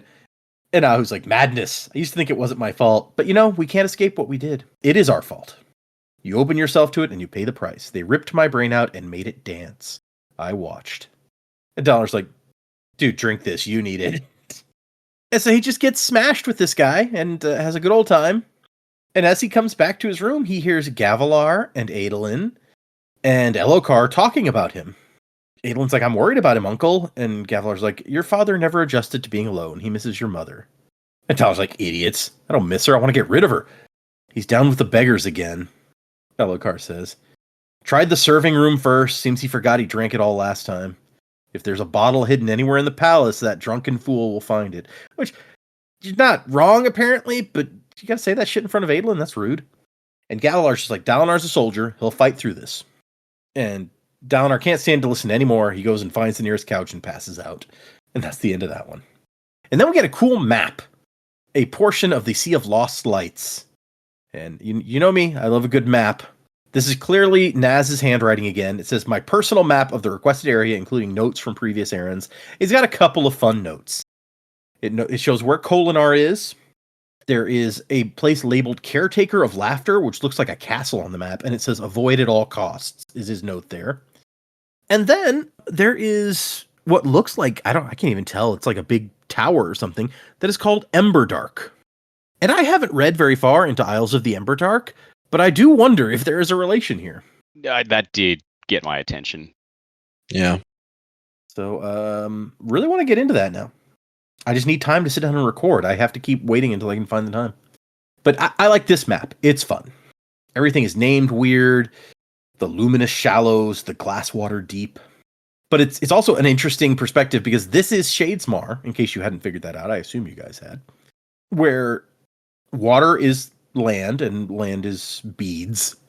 And you might not even think about it until you look at the map, but it's like all of these little peninsulas of land because there's rivers on the land. And so here's where they all, when you reverse that, you end up with all these little paths of land through the middle of the sea, which makes for an interesting picture, I think. Anyway. Yeah, that's super cool. Very clever. Our last chapter for today is called Damnation. And we're getting quotes from Hesi's Mythica, which is what Shalon was reading in the city that told about the various unmade. So maybe we're going to get some information on the unmade in these epigraphs. Wouldn't that be fun? And Adolin is like, I never wondered what damnation would look like, but I'm really thinking this might be it. Like, this is a fucked up place. I'm dead. We're dead, and this is damnation, he says to no one in particular. And what's that freaky thing with the symbol head and the robe and that weird blue-white girl? And the thing with the scratched out eyes. What is going on? I'm so scared. And Kaladin starts floating in the air. He's got some stormlight. And this girl, who, yes, that is Syl, is like, Kaladin, they feed on stormlight. You'll draw their attention. Everything's attention. And Kaladin wants to go back. And they're like, we can't, dude. Can't go back. Meanwhile, there is stuff out there in the beads and some freaky stuff going on. And Kaladin has to let go of the light as Syl is begging him, like, please, you got to stop. You're attracting bad things. Azure has her shard blade out.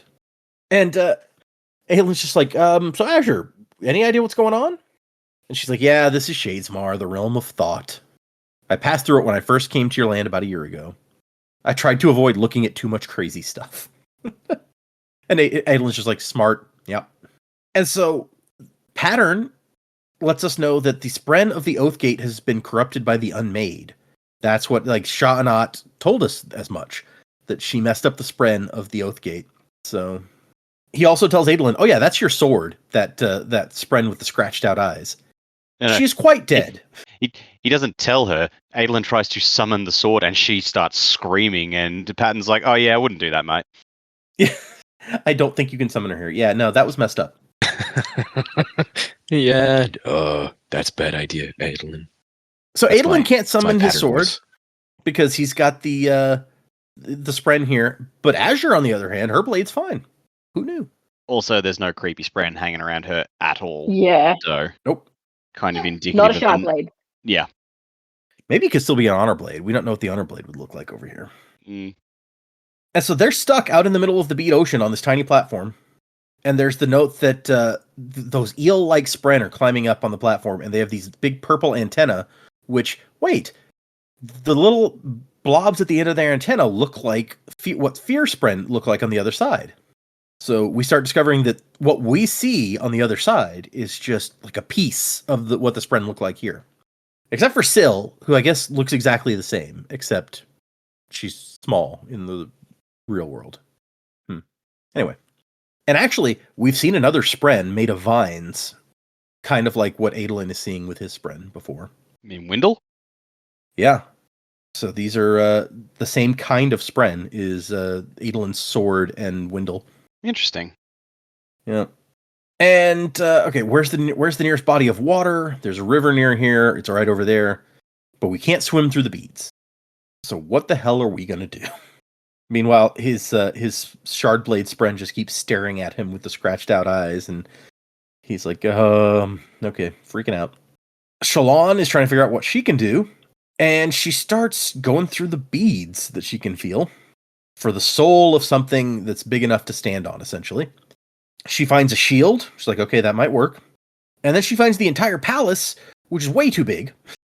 And I love that she calls to Azure. She's like, you, sword lady, help me over here. Adolin, you two, Kaladin, see if you can brood the place into submission.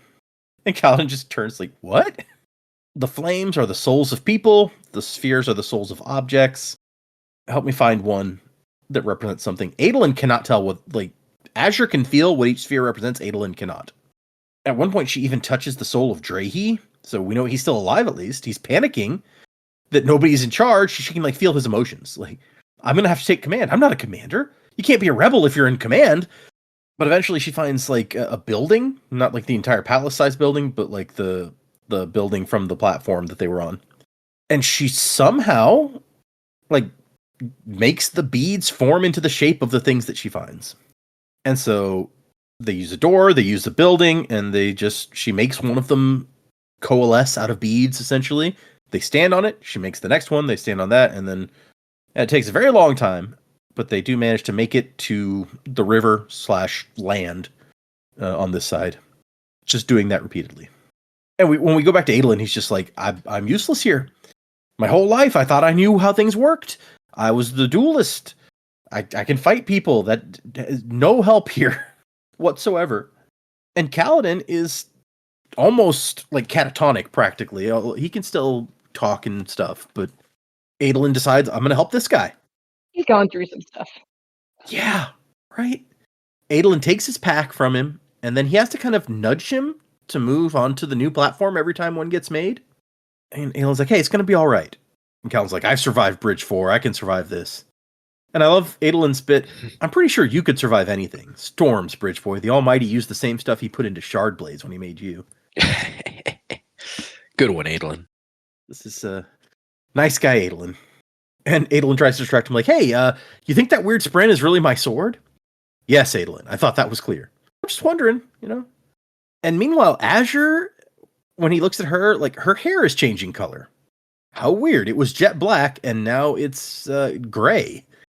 Confirmation of royal locks. Possibly. Maybe. And when they make it to land, Shallan is exhausted from what she's been doing, because she's the one manifesting these beads. He's like, Azure, is it safe here? She's like, I mean, as safe as anywhere. This place is dangerous if you attract the wrong spren, but nothing we can do about that. I guess Kelsier in the cognitive realm had that advantage at least. He didn't have to worry about attracting spren monsters. True. And we end the chapter with Adolin coming to the realization that I think Dak had last time. Gav has been taken. Elokar is dead. Dalinar is planning to abdicate. Who's next in line for the throne? Oh yeah, that's me. Adolin himself. King. And that's the end of the chapter. Yeah, what? Elokar could do worse. I feel like Elokar has done worse, quite honestly. Yeah. All right, we're moving to predicaments. For next time, we are reading 6 more chapters. So that's 90 through 95. And those chapters are called Reborn. 91, Why He Froze. 92, Water Warm as Blood. 93, Kata. 94, A Small Bottle. And 95, Inescapable Void. So that's what's for next time. Use chapter titles if any of them strike you as predictable. Otherwise, what do you guys think is going to happen? Where are we going? We've got people in Shadesmar. We've got Seth and Taravangian and Navani chapters coming up at some point during this part. What are we going to see? I feel like Why He Froze, that's got to be about Kaladin and how he's doing at the moment. Beyond that, chapter titles got nothing. So many perspective characters, don't know where we're going. My prediction for this week is mostly unrelated to everything else, specifically Dalinar's flashbacks that I'm going to predict something about. And this is something that I think has kind of been staring us in the face a bit for a while, and that's Dalinar going to the Night Watcher. I mentioned earlier, it's like timeline-wise, the fact that he's a drunkard now in the flashbacks, and Gavilar's assassination has got to be coming up in the flashbacks. Whether we see that event or not, I don't know, or whether Brandon saves that for the prologue of a future book. But I think we've been on the wrong track about what Dalinar asks the Night Watcher for. We've been thinking for a while that he asks for the memories of his wife to be taken away, and maybe that's what he convinced himself of. I actually am starting to wonder, maybe that's not the case. Maybe that wasn't the boon he asked for. Maybe that was the curse, that he had such vital parts of his past and history and what made him stripped away from him. I think the boon he actually went to the Night Watcher to ask for was he needed to know what are the most important words a man can say, because we haven't followed up on that thread. Yeah, that's true. It's like Seth left, at Gavilar's request, left that message for Dalinar. So maybe Dalinar goes to the Night Watcher to find that out, but as a result of the curse, like, he's unable to do anything with those words. Maybe he's not even sure. He gets the answer, but like they don't come to. Maybe they're not going to come to him until later, when he remembers. Like, I get the feeling he's going to be remembering. He's going to be remembering things in sequence. He's got Evie's memories back. Maybe the conversation with the Night Watcher will come back. Maybe as part of learning what the most important words a man can say are, Dalinar's not going to get that information until he really needs it. And that's when his memories will come back and he'll remember what the Night Watcher told him. And as part of as part of, you're not going to get that until you really need it. Well, you're not going to get these other memories back until you really need them too, because they make you who you are. So I don't know. I'm kind of drifting a bit on the tangent of that one. But the point is, I think Dalinar doesn't go to ask for his pain to be removed. Maybe that's just what he thinks. But he actually went to the Truth Watcher to ask about that. Interesting, because he's been telling us from the beginning, I know what my boon and curse were, but what if he was wrong? It could be lots of things. That's an interesting idea. Yeah. Like in his, and we see it with like not just Dalinar, but so many characters in this book. You think about Moash, and like he's trying to convince himself of something, even if that something is not necessarily true. And Dalinar's been doing it, like he's trying to, even though he knows he's at fault mentally, like to try and get rid of the pain, he's trying to blame Evie in his head, even though he knows that's not right. So maybe this is just that writ large. He's just convinced himself that was what he went to the Night Watcher for, when it actually wasn't. It'll be really interesting if and when we get to his visit to the Night Watcher, because that's I assume that we are going to see that, because most of like the other like the Kaladin and Shallan flashbacks, like they ended with the death of someone really important to them, and it was a sort of a driving mystery of what happened to those characters through their arcs, and that was like the last flashback we got. We expected kind of the same thing to happen with Dalinar. It's like, well, that'll be his wife, but we've gotten that 2 parts early before the end of the book. So I think like the Night Watcher visit has got to be like the final flashback, or like the really important person defining one. That would make sense. We don't. We've seen a lot of Dalinar's more recent defining moments, but that of ones that we know, that probably is like one of the biggest that's left. Yeah. Okay, so chapter titles. I don't really have much specifically. I agree why he froze. It's got to be a Kaladin chapter. Maybe a bit of downtime, not downtime in Shadesmar, and maybe a chance for us to get a little bit more information about what's happening here, and maybe a little bit more about Azure as well. That's probably what I'd like to see. I was going to predict that Pom, in destroying the artwork, had also destroyed a statue, but we've spoken about that already, and I was like, damn. That was my prediction.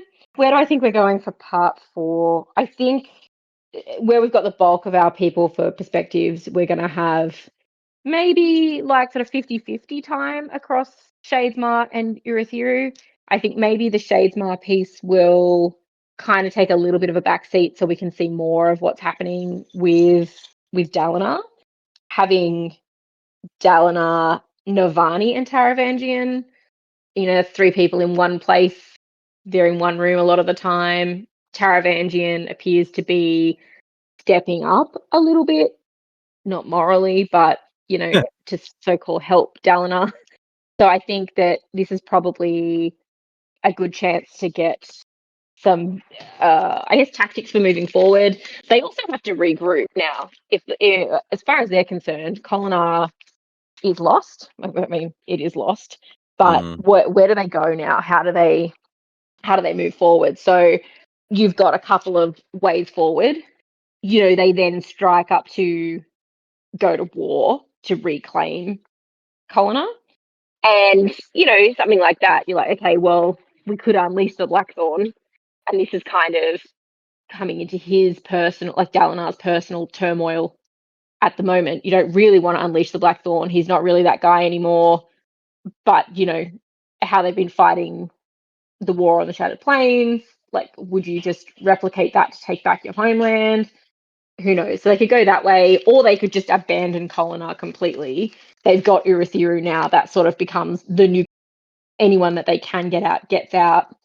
We're going to have, I would say we're going to have some refugees. I reckon some people, and our Taylor friends made it out and make their way to the Shattered Plains, and then they end up in Urithiru anyway.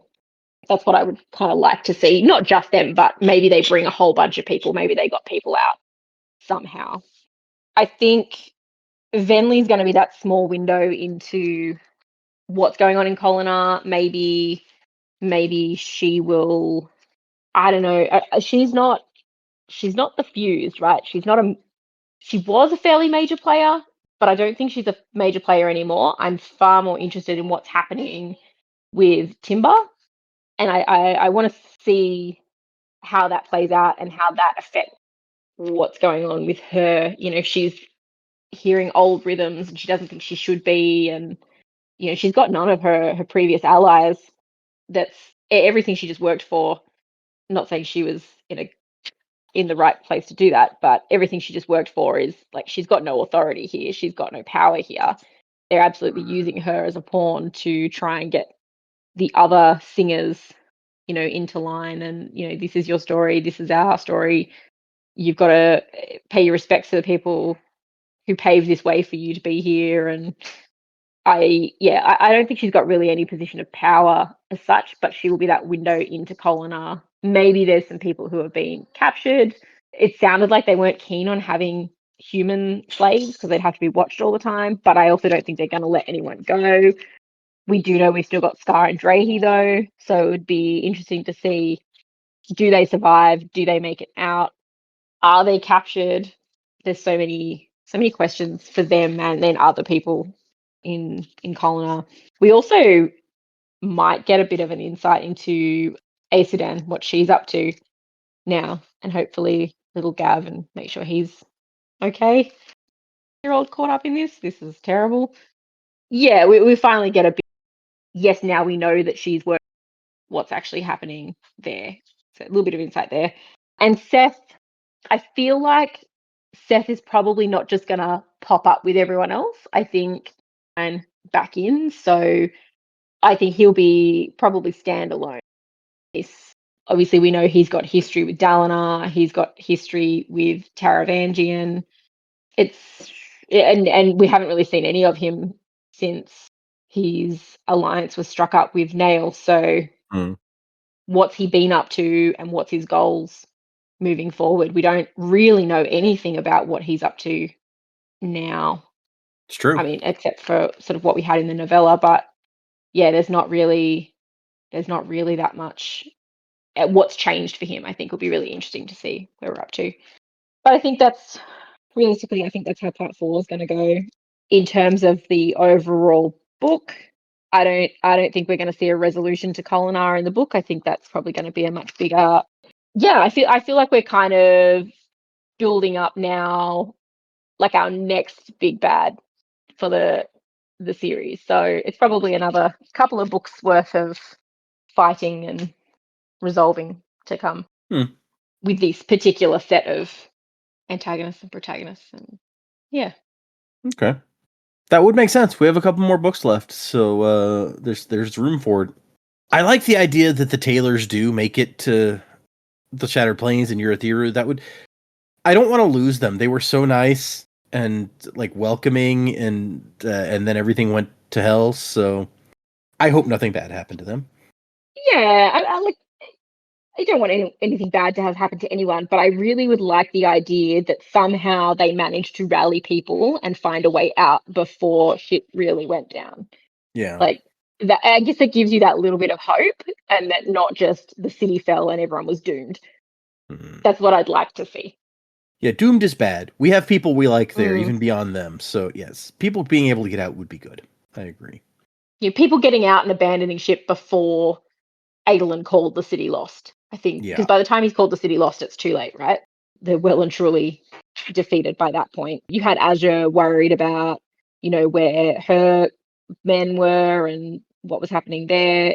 Hopefully they saw what was happening and went, no, there is no hope. We've got to get people to safety. Otherwise, we've lost our entire population. Yeah, although they do know that usually when these fused or when the Voidbringers take over a city, they don't just kill everybody. So there's still hope for people we like, even if they don't make it out of the city, I guess. At least fingers crossed. Yeah, I want better for them than that, though. Yeah, that's fair. Also, you made a really good point about Venli, and like she was behind so much that happened. Apparently, we saw at least some of that. And she clearly thought she was going to be big and important in this like new world order, essentially. But yeah, she's just getting shoved around, carried around by people, and then told, do this, do that, tell this story 5 times a day. It kind of sucks for her, but I can't feel sorry for her that she didn't get what she wanted out of betraying her people, essentially. Agreed. You made your bed. Yeah, exactly, right? But it opens up, I think, interesting story possibilities for the future knowing that we have this person who has been sneaky and kind of underhanded in the past and now has not gotten what they wanted out of it. Where do you go from there? Very cool to explore in the future. So yeah, man, there's a lot going on, obviously. So I liked a lot of what Dak and Jamie said. I don't know. I might disagree a little bit about Venli. I think if my predicament is correct about maybe that little ball, that little Spren light ball being Eshni's essence somehow, maybe we'll see like a redemption arc for her, and she won't be playing a part. You know, her part in kind of the society as it is now is very unsatisfying to her. Maybe she'll be able to find satisfaction in kind of bringing some of the people back and rallying them, if that's something that she ends up wanting to do, which maybe this influence from this little Spren thing will help her kind of change her mind about what she wants to do and who she wants to be and all that. So maybe we'll be able to see a change in her. I think that'd be nice. You know, she kind of gets a redemption arc. Maybe she doesn't deserve one, but she gets something. You know. Yeah, I don't know how long we're going to spend in Shadesmar. It took Yasna a long time to get out of Shadesmar, so my worry is that like we're going to spend this whole next part or even the rest of the book with them in Shadesmar. But at the same time, that could give them some very good insight on Spren and what's going on as far as like bonds and relationships and things like that. So we could really get some good insight in that. I guess Azure's being like taken directly into the fold here, at least for now. If I'm correct and she's possibly Vivenna or somebody else from that planet, then that could be kind of interesting. Especially since we know if they are able to get back to Urithiru, we know Vasher's there, so I wonder what all that would look like. Other than that, I don't know. I mean, I like the idea of focusing a little bit more on Dalinar's kind of issues, because I feel like we spent, which was warranted, we spent the majority of this last part focused around the Kulinar plan and what they're going to get done there, which makes complete sense. So it would kind of make sense, as much as I would maybe like to see some insight from Shadesmar, it also would make sense if we kind of gave that a break while they try to figure that out and go back to Dalinar and get more information on what's been going on there and what's going to happen there. So yeah, there's a lot of stuff that could happen soon, and so I'm interested to know where we're going from here. But those are kind of my little vague predicaments right now. We're in such a weird spot in the story narratively that's like there's so many antagonists, but at the same time, like there's not really a way to focus on Odium, and there's just like a lot of enemies in waiting. So it's like, what do we focus on at this point? It's just kind of a lot. That's fair. Yeah, I do like what you said about there seem to be some hints being dropped with this Timber, Little Spren, and Venli that she could change directions theoretically. The Venli redemption arc, as you said, that could be.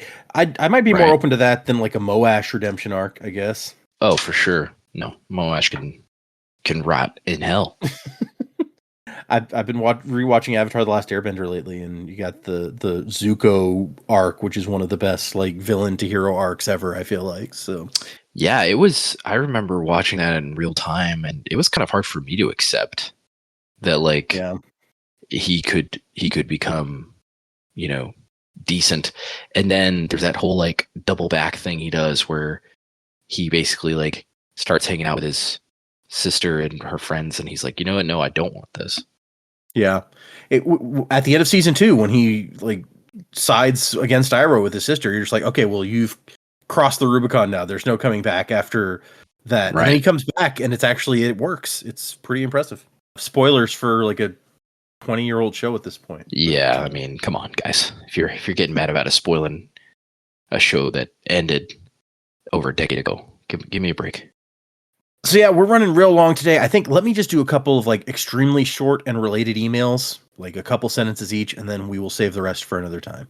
So Dak and Joe, you guys may remember, Jamie, you were not here for this episode, but I'd seen something about somebody saying Brandon has written 6 love triangles that involve siblings, and we had a whole fun time trying to figure out what the 6 were. Oh yeah. What? And we came up with 5 of the sibling love triangles, but Is it we a- couldn't get the 6th one. It was Kelsia and Marsh both loved Mare. Yep. Vin was torn between Zane and Elend. Yep. I think we threw out there like the Ciri, Vivenna, and Susabron. Well, that one's a stretch though. Yeah, they said one of them, it was a stretch to call it a love triangle, and we decided that Ciri, Ven, and Susabron fit that, yeah. Can't remember the others. We got Wax, Marisai, and Steris. Oh, that's right. Yep. And then we have Gavilar, Dalinar, and Navani. Oh, Doi. I was there was one Yeah. on Roshar, wasn't there? Yeah. Of course, there it is. So yeah, 5 full-on love triangles-ish that involve 2 siblings at some points of this triangle. And so I have since then found, or somebody in our Discord actually, I should say, found the post I found was on Facebook, and the guy never explained what the last one was. So after the episode came out, somebody in our Discord actually found the Reddit post that the Facebook post was based off of, and the Reddit post did have the answers in it. So the one that we couldn't figure out was the one where he says, like, it's a stretch to call them siblings.